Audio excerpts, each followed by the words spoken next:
માતાજી Instagram family. કાલે અમે વિડીયો બનાવ્યો હતો વરરાજાનો ગાંડાનો, તો આજે પહોળીનો વિડીયો બનાવ્યો છે, તો જોવાનું ભૂલતા નહીં.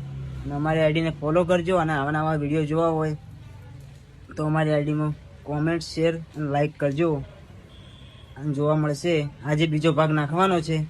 બીજો તમે સપોર્ટ કરશો તો ત્રીજો ભાગ પણ નાખશું અમે. જય માતાજી.